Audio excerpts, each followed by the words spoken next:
You know where you are!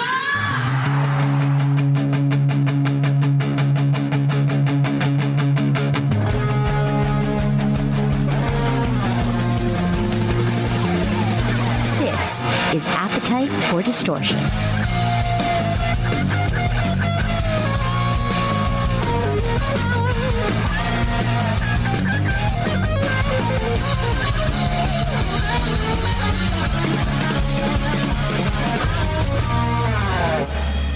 Welcome to the podcast, Appetite for Distortion. My name is Brando, episode number 479. Welcome to the podcast, Mike Odd, the manager of Mac Sabbath. What's going on? It is I. I am you have no idea how excited I am to talk to you today because, if you follow, because I often get picked up by like Blabbermouth and Ultimate Classic Rock. I'm very lucky in that regard. And that's the way, because of those sites, that I learned about Mac Sabbath and learning about this Drive-Thru metal. This awesome band that plays the music that I love, that talks about the food that I love, but unfortunately, since I turned 40, gives me incredible stomach pains. So I don't know, maybe singing it, going to Wasn't doing any good for you at 20 either, I'll tell you that. I'm telling you, Mike, I remember this because I know you only see like the upper part of me, but I'm 5'6", 130 pounds. You would never guess I ate nothing but fast food. I remember when one of the fast food chains came out with like the triple cheeseburger, and I got like 2 or 3 of them in the same day. Like, I was disgusting, but I loved it. Yeah. Anyway, this isn't about me. I was a huge, I was cheeseburger obsessed. I had a limit. People can tell you this from early times in even being involved in this band, where I had a limit of only 2 cheeseburgers a day. Because if I didn't limit myself to 2 cheeseburgers a day, I would eat 3 or 4. But that was my limit to stay healthy. It reminds me of what the character's name, Wimpy from Popeye. Exactly. I'll gladly pay you today or pay you Tuesday for a hamburger today. I love it.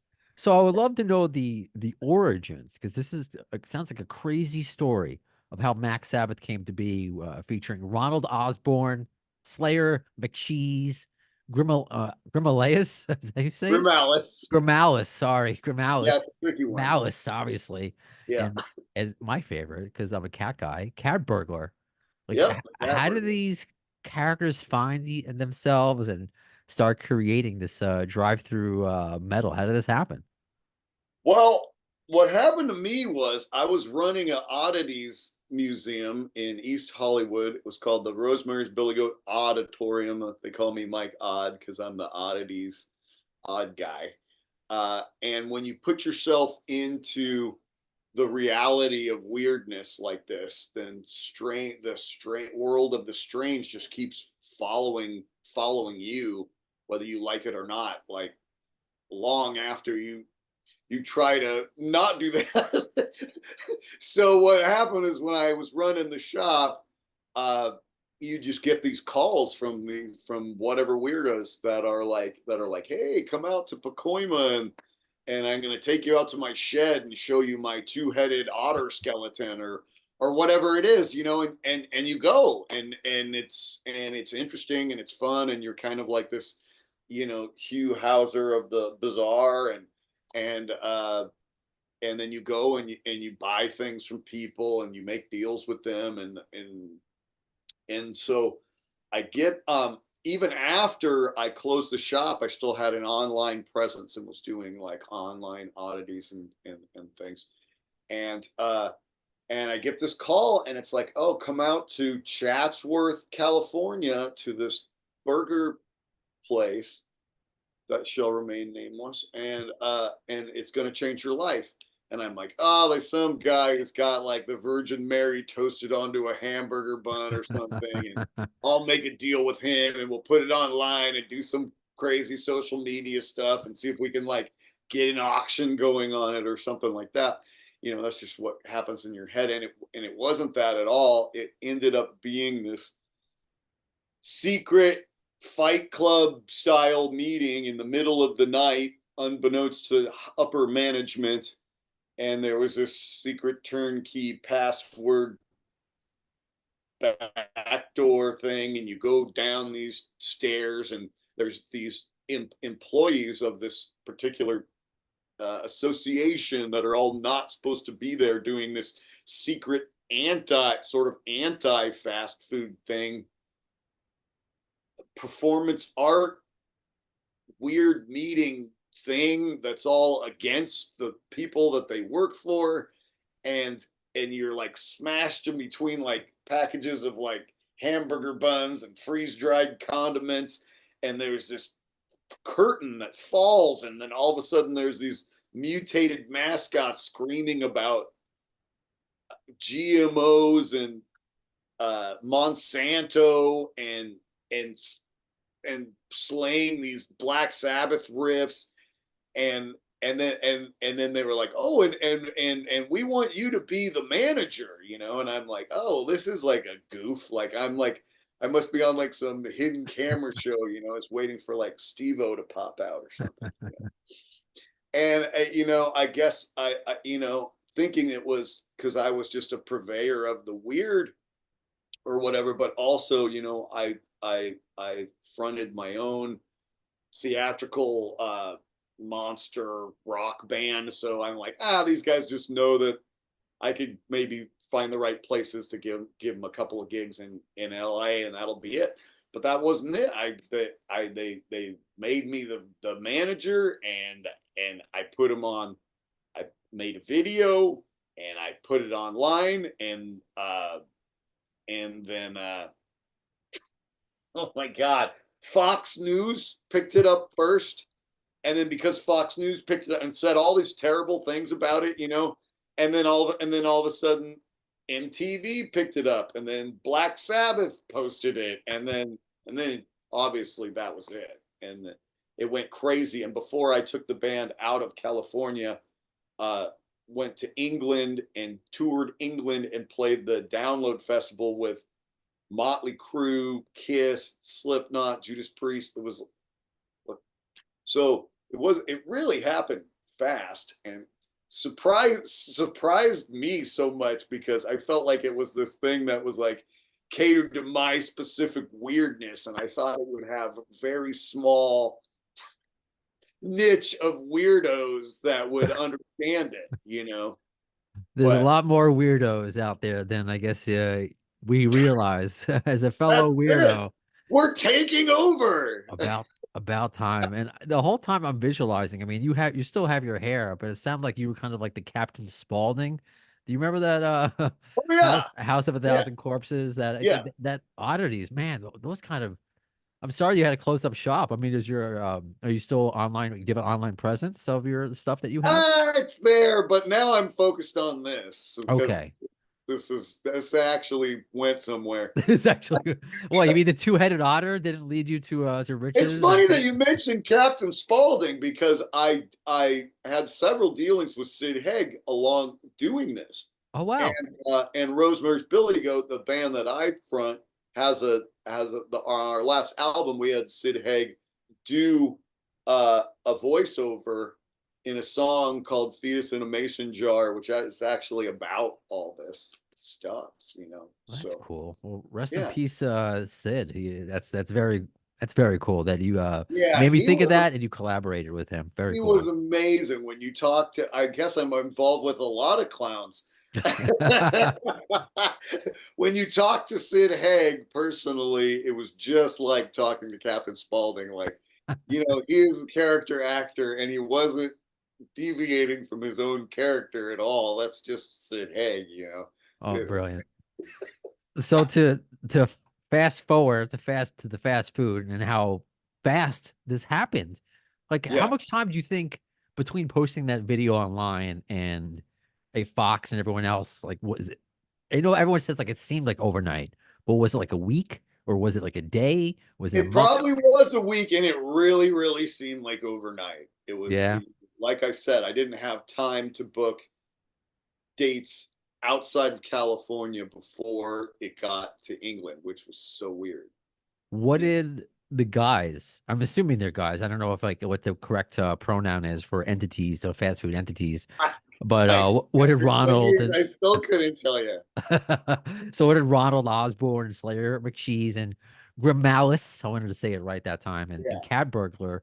What did they have to say? Like they were like, of course, we got Mike Odd. We needed that guy to get us to the next step. We knew we were going to be big, and we have this message that the world wants to hear. Were they surprised by the Well, success? Ronald doesn't seem surprised by anything because since he travels back and forth from in time, I think he acts like he kind of knows it all or whatever, whether he does or not. But the other guys were extremely humbled and excited. You That's so cool. And again, just being a Black Sabbath fan and being a pun fan, which my fans know, and I actually got tickets to go with song parodies. I'm finally going to see Weird Al next year. Oh, great, One of great. my heroes, of course, does a lot of food stuff himself, but he said he didn't want to be known as the food guy, so he's more than just eat it and stuff. But I mean, with you Yeah, guys, obviously you have instead of Iron Man, you have frying pan. Instead of right. paranoid, you have pair of buns. I'm just Yeah. can you name some of your favorite songs? And did they ever ask you to collaborate, or just some of your favorite songs in general? Oh, I help out here and there, but let's see. Organic Funeral is a song about the death of real food. It's a parody of Electric Funeral. There's a new one that seems almost complicated for for this kind of thing. Into the Void is Drive-Thru with Freud, and it's about a corporation, psychologically, you know, taking the youth, first five, and psychologically getting in there. And Ronald says, you'll get addicted to nursing from the mother of all fast food for your whole life, or something. You know what I mean? So it's like all a Freudian type thing. So yeah, it gets a little heavy. I, I like this. See, it's layered, Yeah, just like one of yeah, those special sandwiches. yeah, It's a lot of layers and meats and condiments, all yeah, within these songs. You could say. See, I could play along with the yeah. pun. Oh, Yes, there's a video for the song "Sweet Beef," which is obviously sweet leaf. So what that's a little more straightforward. if someone hasn't seen the video or hasn't seen, what could they expect from a Mac Sabbath show? Is it should we be afraid, or what should we go? Well, once again, it's layered. It's mutated, mutated fast food mascots doing these versions of these Black Sabbath songs that are warning you about the evils of fast food. And for some people, yeah, they said it comes off very scary, but at the same point, Ronald makes sure to make it all kid friendly, so it's not like there's not sort of the naughty heavy metal things that you would think would be in a heavy metal parody band are not there, and are replaced by sort of sophisticated concepts, if you don't mind me saying. But at the Well, same time, there's birthday party magic happening, from this clown, and a arena sized heavy metal stage show smashed onto a club sized stage. So there's all these theatrics and these laser eyed clowns, and he's got a grill on stage, flipping burgers while he's singing, and there's these like bouncing burgers bouncing around on the crowd and stuff.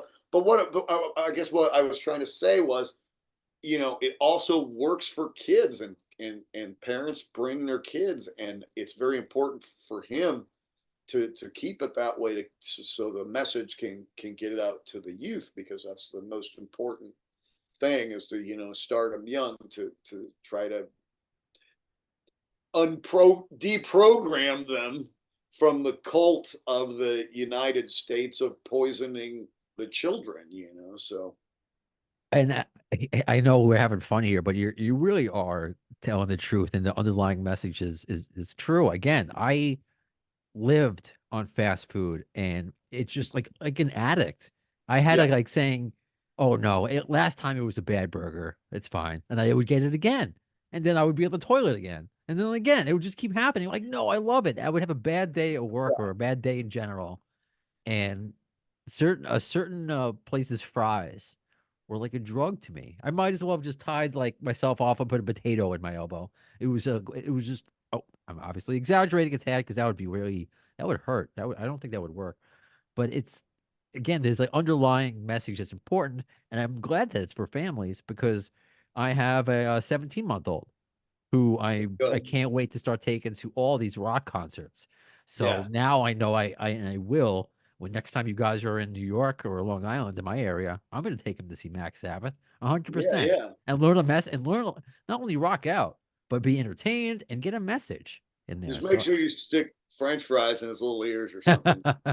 we got headphones for him already because Oh, okay. yeah. Fancy. Well, my wife, she had to take him to Dave Matthews, which is a lot softer.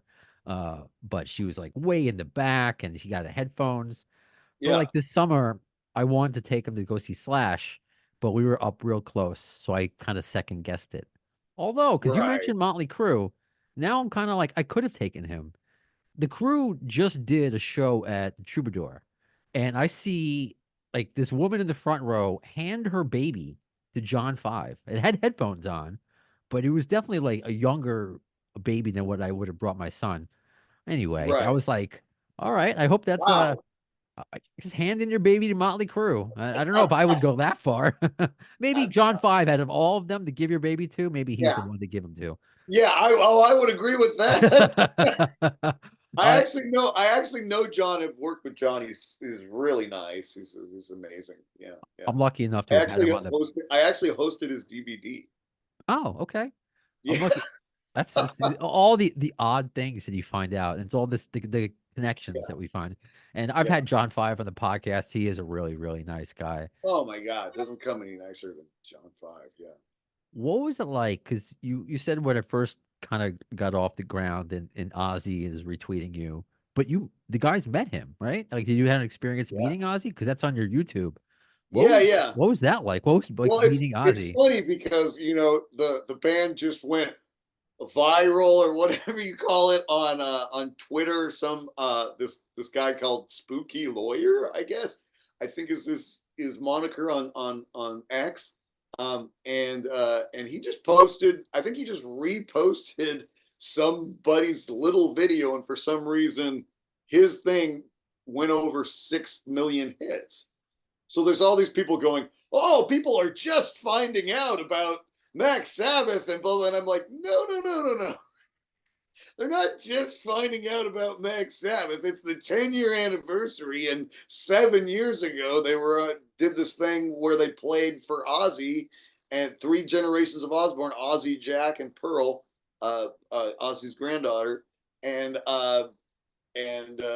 Rolling Stone covered it, and every thing under Rolling Stone covered Rolling Stones covering it, and so it's like, well, don't tell me that it's just now hitting, like That's so but for it's so some, for I guess for people who only like pay attention to Twitter or something. it really is interesting when things do go viral. Old things that I notice a lot of.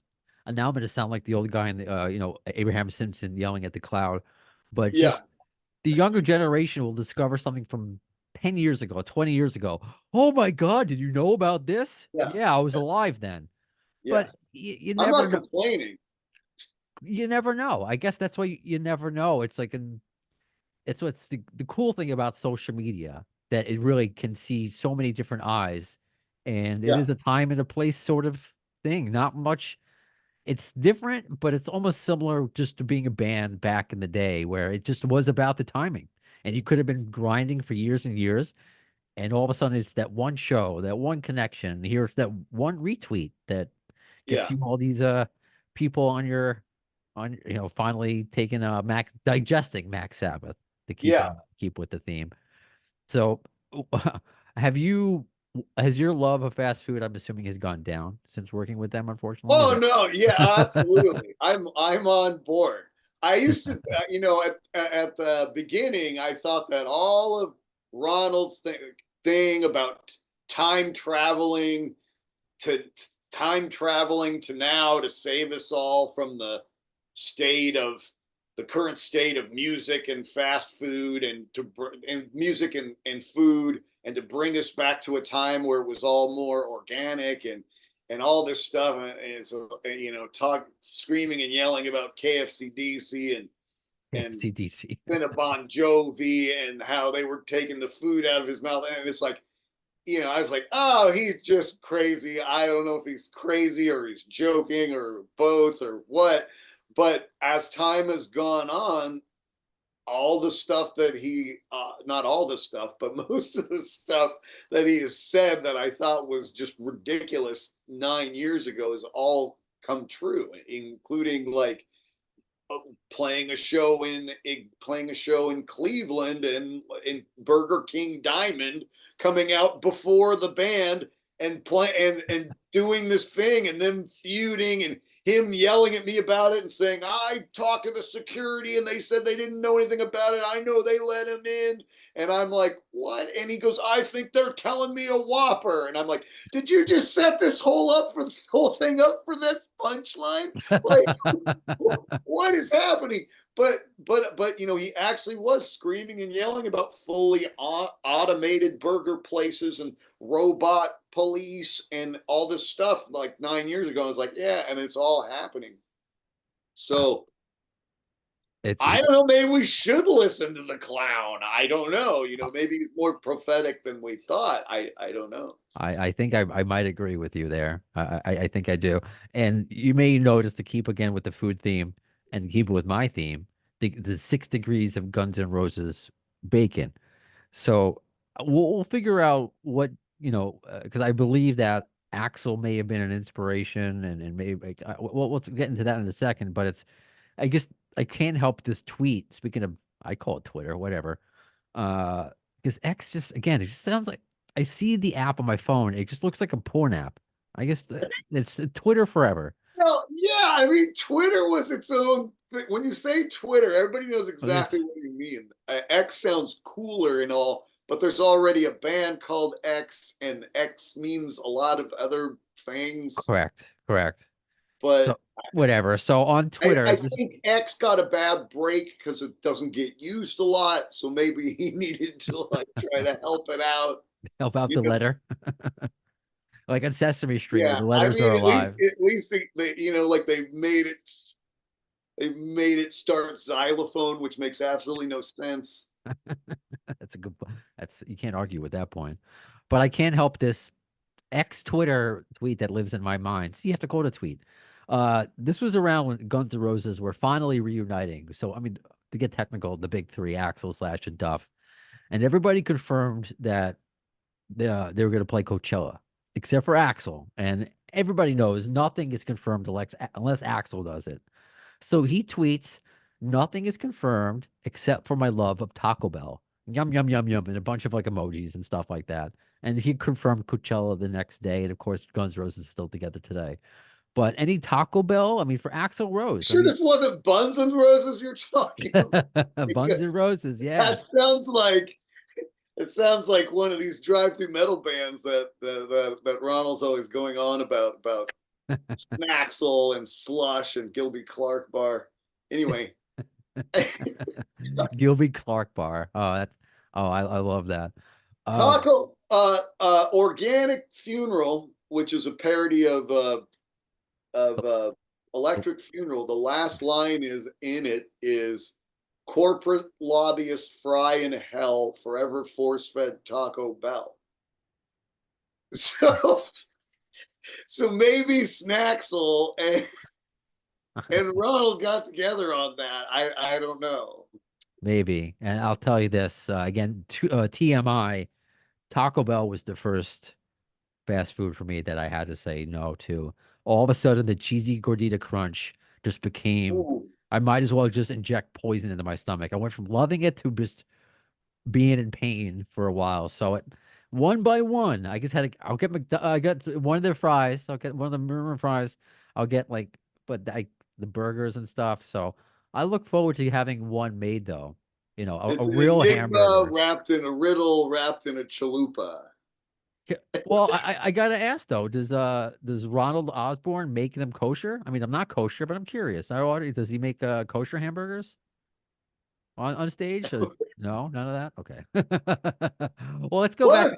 it's all a simulation, I think, to reflect his bad past, but now he's turned over a new leaf. Oh, And if you actually the record Drive-Thru Metal, it comes in a wrapped in an enigma, wrapped in a chalupa. No, it comes wrapped in a pop-up book. And do you know about this? I don't. This is the only pop rock. I should grab one pop-up book album. There have been a couple of tries that they've had one pop-up, but this actually has multiple complicated extreme pop-up book. And it starts out while they're all in the kitchen and they're killing the animals, and they're all doing the nasty deeds. And then the next thing they discover the Sabbath, and they are all transformed by the rock and roll into prophets. And then the next thing they're like frolicking in like a utopia of vegetables. That's beautiful. Is the book Papa Book kid friendly or no? Because they said they're It killing that. is. It is. Okay. I might have to. Yes, absolutely.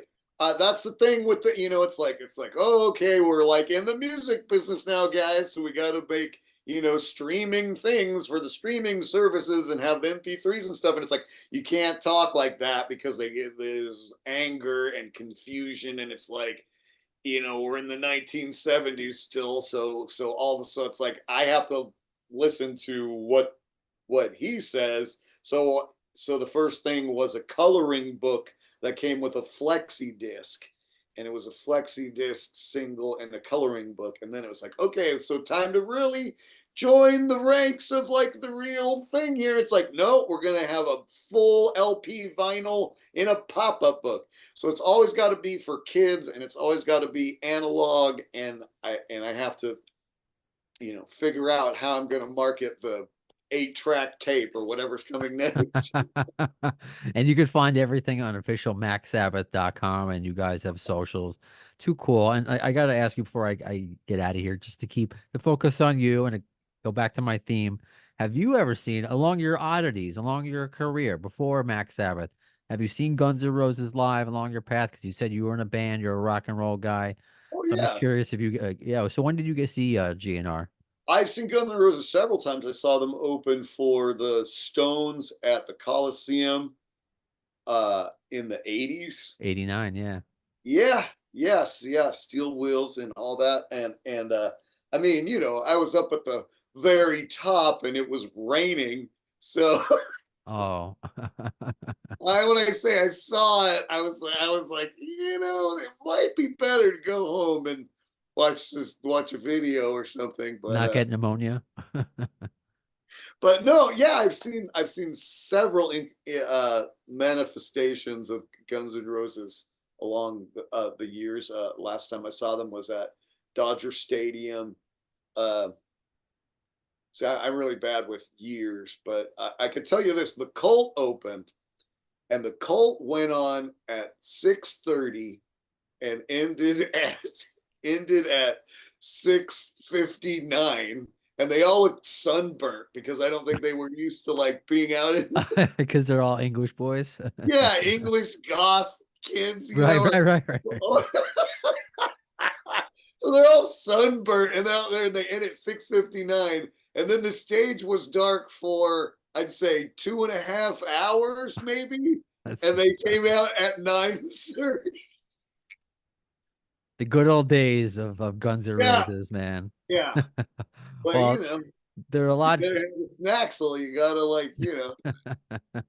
Well, they're a lot faster now, like just like fast food. They're there on time, and Oh, you know, really? It's all been streamlined. oh Fast yeah, food. all been streamlined, just like the whole processed fast food business. They're in, they're out. It's fun, Wow. yeah, but it's not as unpredictable like certain fast food is, and how Guns N' Roses Right. used to be. So sometimes the unpredictable is good. Other times you end up in the bathroom all night. I don't know if you Well, in that 2.5 hours, you sell a lot of Dodger dogs. You know what I mean? exactly. Mike, this really was a pleasure. It was awesome meeting you, and I hope we get to do this again. Absolutely. Rather than just throwing a bunch of songs together that we think are fun, we're going over it, with a fine-tooth comb and just working on everything to try it. That's the goal. Very appetite. For discovery. Now to one of my favorite segments of Appetite for Distortion, Appetite for Discovery, where we kind of open up our purview for the Guns N' Roses fan that may not know all the great music that's out there. But for me, as long as it's guitar driven, it's great. And we have that with Diamond Rowe of Tetrarch. How are you? Welcome to the show. Thank you for having me. I'm doing pretty good. What about yourself? I had to get it out right away with the name of the band, Tetrarch, because Uh-huh. you said this was your third interview that you've done, and I'm really look. I've been in radio for 20 years, but I'm terrible with names. I have to Yeah. practice it. Like I have something wrong with it. I have to practice saying things, and I take pride in it. And if I mess up, I just own it now. So Yeah. I went to Google and I was just practicing the Google pronunciation of Tetrarch. Like That's amazing because I will say now that we are on our third record is coming, I feel like now a lot of people and a lot of, publications and press that I talk to, everyone says the name pretty much correctly. But when we started it, like when we were kids and we started touring, we would pull up to venues and they would have on the they'll put like a marquee or like and they would put like tech art and like Tetrarch, and I'm like, did y'all not look at the way it's even spelled? Or like people will call us Tetrarch, and it's nuts. So we've heard everything. So now it's like, now that we start to hear more people say it right, I'm like, oh, it's just so great. it's a sign that you made it. I was just hoping that I didn't say pterodactyl by accident, but to go You, back, I think it's definitely getting better. It's definitely getting better. well, to go back to the beginnings, at the beginning of Tetrarch, before we talk to about your deal with Gibson, to talk about what's coming for the band and for you. This is a band out of Atlanta, Georgia, right? So Mhm. when did you start? Like, how did a bunch of kids come up with that name? And again, how to take us to the origin story of Tetrarch? How did that happen? Yeah. So basically, I went to a small, like, private school, starting in 7th grade. It was like a Christian private school. So I had to wear a skirt and a polo shirt, like, so, but it wasn't a huge school, So it was like basically it was kindergarten through 12. Um, and like elementary had, a building, middle school had like a building, and then high school had a building. But we all basically knew each other. There was only like between 50 and 70 something kids in a grade. So basically when I was in 7th grade, I met this girl that was in my brother's grade who was like a little bit older than me. And she, how like when you become friends with someone who's a little older than you kind of look up to them. You're like, oh, they're so cool, especially when you're a kid. Sure. And she was really into like, she was always talking about like Pearl Jam, and like she listened to all kinds of rock, like Thrice and whatever, but she was always talking about Nirvana and Kurt Cobain. Like she was obsessed with Kurt Cobain. And I finally one day was like, you know what? I'm gonna go listen to, because at the time I was listening to just whatever's on the radio, hip hop, NSYNC, didn't matter, whatever. Um, and I was like, I'm gonna go listen to this Nirvana band, whatever. So had my mom take me to the store, and I got Nirvana's greatest hits. And I also was like, I'm just gonna get one more CD. I've heard a System of a Down. Here's Toxicity. I'm just gonna get it. I don't know what it sounds like, but I'm gonna grab it. So those are the two albums that I bought. And from that point on, I was kind of like, okay, this is something that like I just want to get into. Like, cool, heavy music. Like, I don't know why. Again, I always say that, but it's just I was like, I want to get into this. It seems cool. Um, That's it. It so wasn't like some sort of lightning bolt that came down and be like, whoa, this world of grunge and rock and roll that or it was just like, this seems cool. I want to be a part of this. It was that I think nonchalant. it was probably like a little bit of both. Like, I'm a Okay. pretty like unfazed person, but I think I was just I thought it was cool, and I thought it was cooler than I expected to. I think, like I liked it more than I expected to like it. So I was like, I'm gonna dig deeper in this, and I wanted, you're still young, so you don't have like this like strong identity yet as a kid. You're still like searching for like who you are. And I think it gave me this instant feeling of like, this could be, like a part of my identity, like becoming like a kid that's like into this. I don't know. I didn't think that far, I don't think, but now, sitting here right now, I'm like, maybe that's what it was. But anyways, so to make a long story short, I like whenever I get into something, I'm one of those people who I want to partake in it. I don't want to just be like, oh, I'm a fan of this band. Like I'm like, all right, cool. I want to play an instrument. So I'm like, mom, I want to play guitar.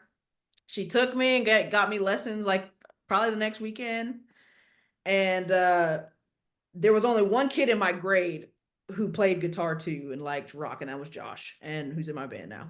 And we just, he was used to jam with this other kid we were friends with. And I was closer to the other guy named Tyler. So I asked him, I was like, hey, can I like jam with you guys, join your band? And he's like, let me ask Josh, and Josh said no, because he didn't he didn't want a girl in the band. So I remember being like crushed, and I like went home, told my dad, and I was like, he said I couldn't be in the band because I'm a girl and all this stuff. So, anyway, he eventually ended up letting me come over and jam, and the rest was history. Like, we jammed once in like our drummer's parents' basement where we used to practice, and Tetrarch was born. We didn't come up with that name right away. We came up with it in history class, maybe like 2 years later. But that's where Tetrarch started, essentially.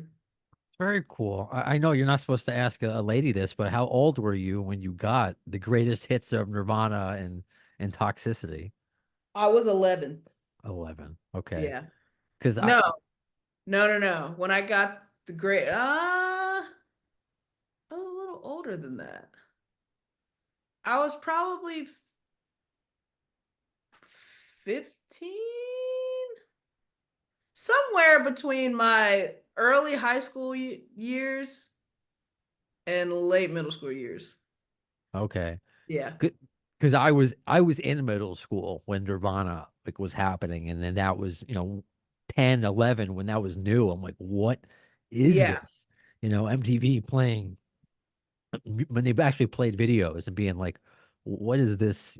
I guess still Soundgarden, just like their Black Hole Sun video. I just remember watching it on MTV and just being like, whoa, what is Yeah. this? And much like you're trying to find an identity, and like rock somehow became a part of my identity all the way to this day. So I do get that. It wasn't like I Yeah. sat down and be like you. I'm like, oh, I'm gonna make this, but it was Yeah. cool. I'm like, rock is cool, and I'm still like, rock is cool. So Yeah. And I was like a little behind the wave because like those albums and stuff had been out for a little while. sure, But like I was just discovering them like they had come out, you know, the day before. Like, you know what I mean? Like it just like they rocked my world when, especially when I really thrust myself into it all, it was game over. I just, yeah. it's I love that, and it shows the power of good music because it is new at some point. Because I have a 1.5-year-old, and it's going to be new to him Yeah. too. So I love hearing that, and that's on this podcast. I interview people young and old, and we all kind of meet in the middle of just great music. It doesn't matter when you get into it. I Yeah. think just getting into it is all that matters, and especially it would have been like one thing just to be a fan, but for Mhm. you to go head first and let me play the guitar. Were you playing any instrument at the time? Were you musical? Was your family musical? So I played, I was actually in like the school band. I played the most opposite instrument. I played the flute. And I don't, I look back and I'm like, I don't know why I picked the flute, but I picked the flute.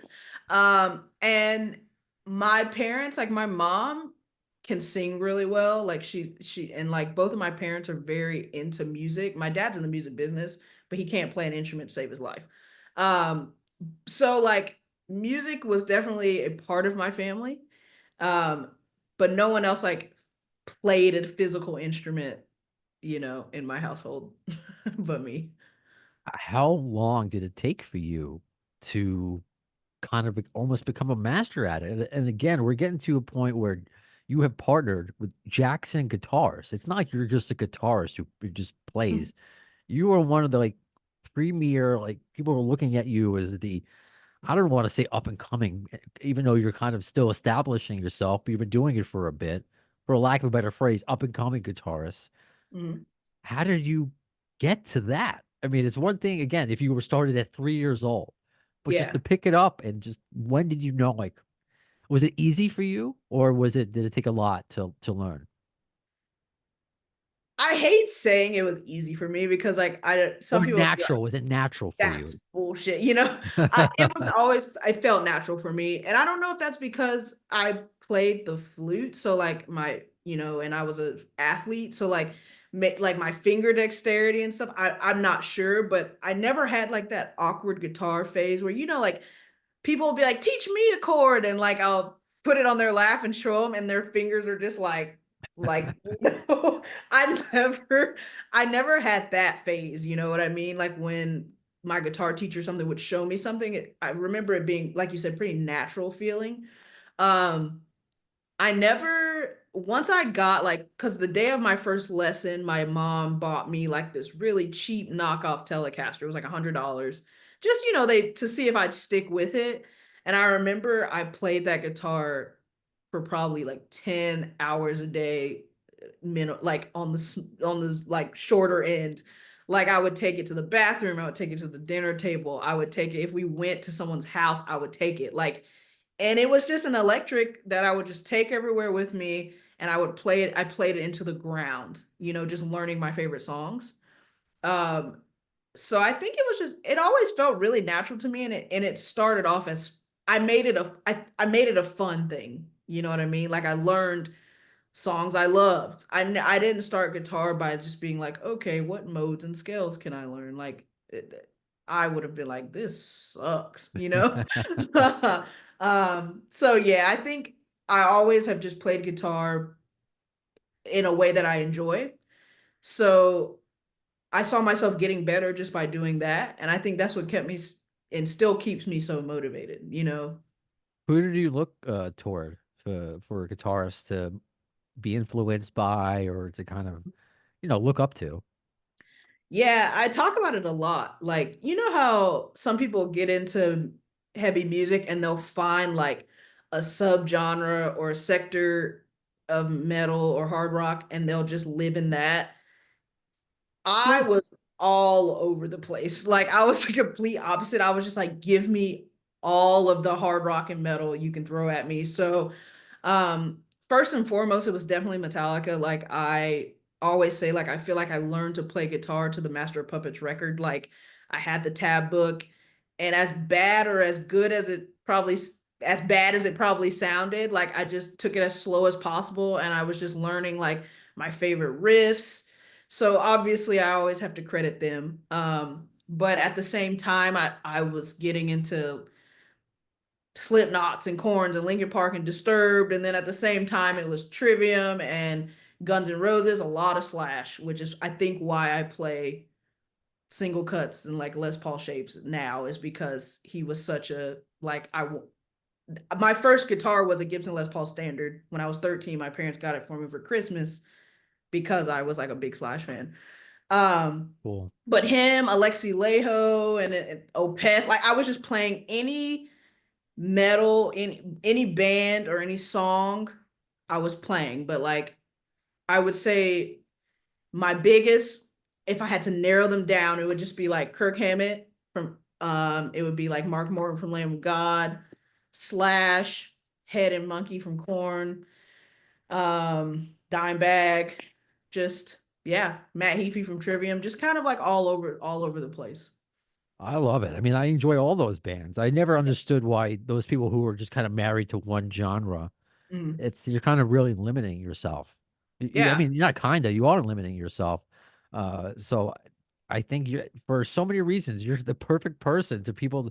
You might, it's almost funny that you were, what seemed might not be that long ago, where you're teaching Yeah. yourself how to play guitar. I'm sure a lot of people come to you now and say, "Can you teach me how to do this?" Does that happen? All the time. And I will say one thing, that I might have been gifted with like being able to play guitar, but I am a horrible teacher. Like I am like I'm so bad at teaching things. When someone asks me to teach them something, I'm like, trust me, you don't want that. 'Cause it's really hard for me to explain things, but I do get that a lot. And people will be like, can you, and it is so funny because the question's so broad. They'll be like, can you teach me how to play guitar? And I'm just like, Well, uh that's a very broad question, you it's know. so broad. I'd rather you just be like, can you teach me how to play Smells Like Teen Spirit? I can do that, you know? Exactly. Narrow it down a little bit for me. Yeah, Uh, please. so I mean, with that, I'm not a musician. I'm not a Mhm, guitarist. I'm not going to ask you to teach me guitar, but I'm going to yeah, ask you to kind of explain this deal with Jackson guitars to me, mhm, because I'm not going to pretend I'm cool, and know what I'm talking about. But so Jackson guitars, and I love how the one sheet calls, and it's true that you are a modern metal powerhouse, Diamond Rowe. You are. wow. So it's an all new Diamond Rowe Pro Series signature guitar, Mhm, and you are the first female Jackson signature guitarist artist, and the first African American female signature artist in heavy music.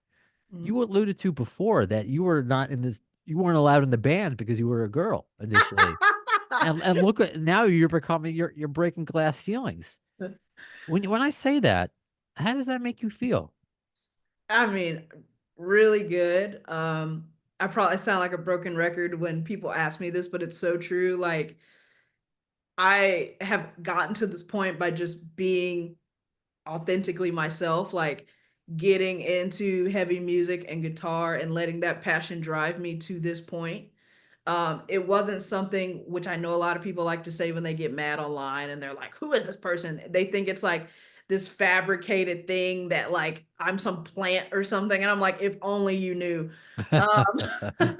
But it's just really cool that like I started this like as an 11-year-old, 12-year-old kid who just heavy music just resonated with me and gave me a home and a place to feel like just like completely like myself, and to now just be at this point where it's like I can maybe influence other people to feel the same, or other kids to feel the same, or and be a part of a community that gave me so much too.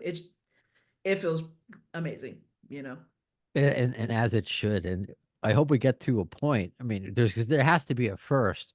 But Mhm. now in 2024, where anyone talks about women in metal or African American in metal, I mean, it's just, it's for everybody. Like, I don't really think it's the way it used to be. I don't think so. I think it's really for everyone. The amount of female guitarists out there are Oh incredible. yeah. I mean, the fact that you see Ice-T out there still kicking ass with Body Count, I Yeah. mean, that's incredible. So I mean, it's it's nice to be the first, but I think at some point it's going to be even nicer where you're just one of the gang. You're just like another. You're just a guitarist and having fun. Am I wrong in thinking that? Like, No, because a no, lot like of interviews probably ask you, what is it like being a girl in a band? It's, I don't know. which I'm going to be honest with you. I know a lot of people that that really bothers, you know, like they're like, oh, I hate that question. Like most women I know in heavy music or, you know, in bands or artists, they hate that question.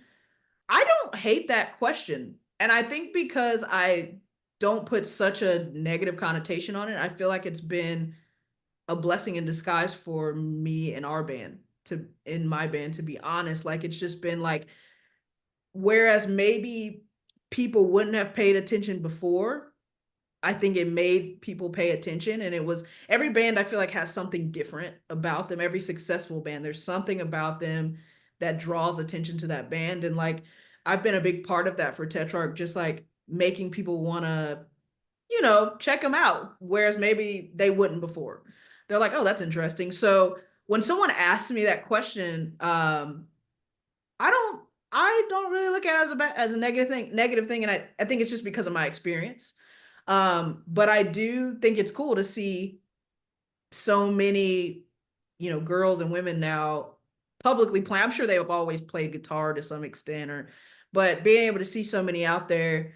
And I just remember going to shows in high school and stuff, and like my friends would be like, "You're like the only Black person here," and I don't even notice. Like I'm just like, "Oh, really?" I just was so like enthralled by why I was there, which was the bands and the music and the whole experience and the crowd surfing, and that like it was also new.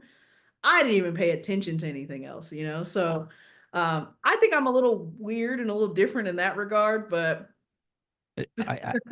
It's the weird I think we all should strive to be, and I'm not just blowing smoke because it's showing you the music and the passion just comes from within. It's not what the color of your skin is. It's not what's under under your dress or under your pants or whatever. It's mm, just the music. And yeah. the fact that you just have that mentality and you haven't been too sidetracked by it. I know you said you were a little bummed when you told your dad, I'm a girl, they won't let me in the band. But at this point, you've proven yourself, and you're going to continue to prove yourself. I have a lot of gearheads that listen to this show. So I guess, Uh, again, I don't play. So if you could just explain what mhm, this means. So the Diamond Pro series, which is mhm, going to be a DR12MG EVT N6, mhm. features an Evertune bridge, black chrome covered active EMG 81 slash, not that slash, 81 slash 85. Terrible joke. Humbucking pickups and a dark rose finish with a new custom 3+3 color matched Jackson headstock. I Mhm. only understood Jackson and Diamond Rose within that. So Please explain in the it. name you said the R12, which Diamond Rowe. 12 is my favorite number, so they asked me to put a number there, and I was like, it has to be 12. I was my softball number. I played softball Okay, for a long time. So cool. the EVTN or whatever, that's Evertune. That's the type of bridge that's on my guitar. 6 is 6 string. Um, and then the 3+3 headstock means that there's 3 tuning pegs on each side of the headstock. So you know how like some it's like in a line, or yeah, mine are like 3 and 3. You, So you, you taught me something. You're not that bad of a teacher. and the EMG 8185, that's my pickup set. So those are the pickups I have in my guitar. How many guitars do you have? Probably not as many as like a lot of guitar players out there. I probably have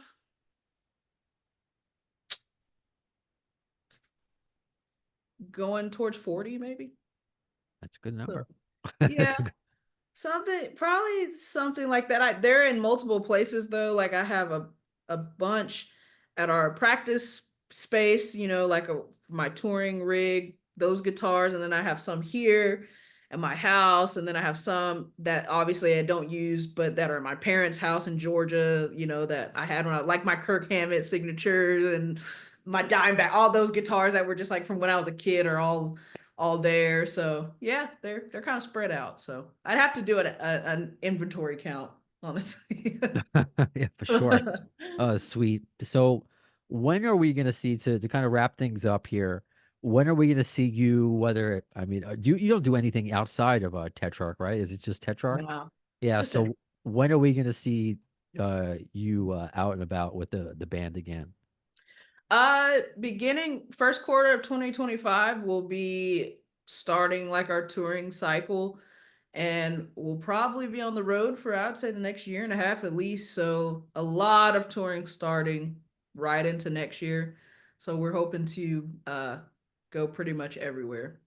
Cool, yo. And you just released a new song, which Mhm. is live, not fantasize. I like the way that flows, which has 1 million views in less than 3 weeks. Mhm.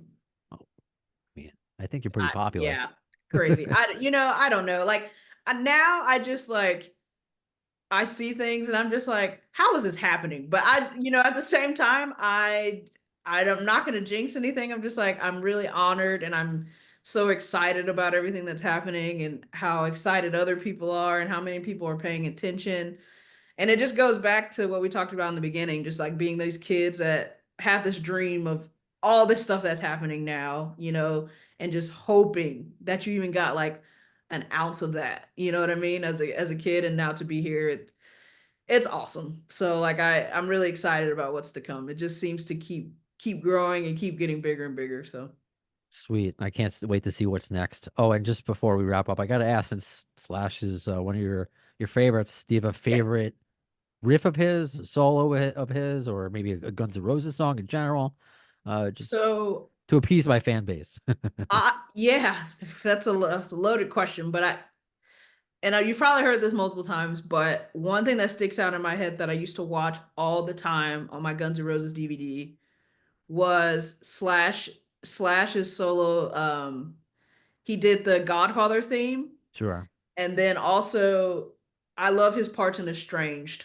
Like I just think that it's so sick and like vibey and like kind of like uneasy feeling or whatever. And I remember learning that as a kid, just that I don't know, those leads and that solo and everything just really resonated with me and still does to this day. So I think you picked up a few GNR fans because Estranged, more often than not, is like when I talk to my listeners, is their favorite song. really, It's kind of crazy. It's not the radio hits. yeah, It's Estranged that's more that's than so funny. it's just it really shows it's just like an amazing, because I mean I personally love November Rain because I'm a little bit Yeah, of a boring, I don't like anything on my hamburger, whatever. But I mean, Estranged is just such this, with especially with the video and just again yeah. how musically it is, and Axl's voice. So yeah, I mean you can't go wrong there, man. It's Absolutely. so sick. It's such a dynamic song too. And like, I don't know. I just whenever now I think of Slash, like if someone is talking to me about GNR and Slash, because I also went through a huge like Velvet Revolver like phase 2 with Slash, but GNR, I always think like Estranged and like, yeah, I don't know. It's just a great one. Yeah, Velvet too. I just had again I had Dave Kushner on the podcast, who Yeah. sometimes I have to say the other guitarist who's not Slash and Velvet Revolver, which such a good, Poor guy. I know he's the nicest guy, but for like my wife who doesn't know, I'm like, Yeah. he's the other guy. I'm He sorry. played with Slash and they're like, oh, okay. But she's also, when I took her to see Guns N' Roses for the first time, she's like, "Who's that?" I'm like, "That's Duff." I'm Oh sorry. no. I'm sorry, honey. He's really hot. I'm Yeah. like, all right. Well, his wife is hot too. I can You're say the like, same thing. yeah, right. And she's like, wait a minute, hold on now. You started. You started it. Oh, awesome. Oh, and you said this off the air. I just don't want to let it go by the wayside. You were on the same bill as Slash once. Yeah. What we was that?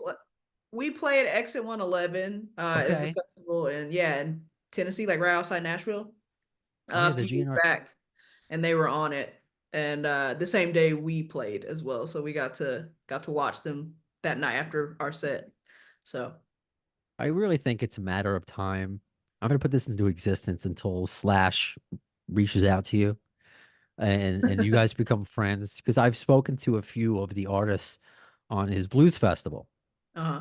and they're kind of like the same, where they like meet Slash and he texts them, and Yeah, he has this eye for finding talent.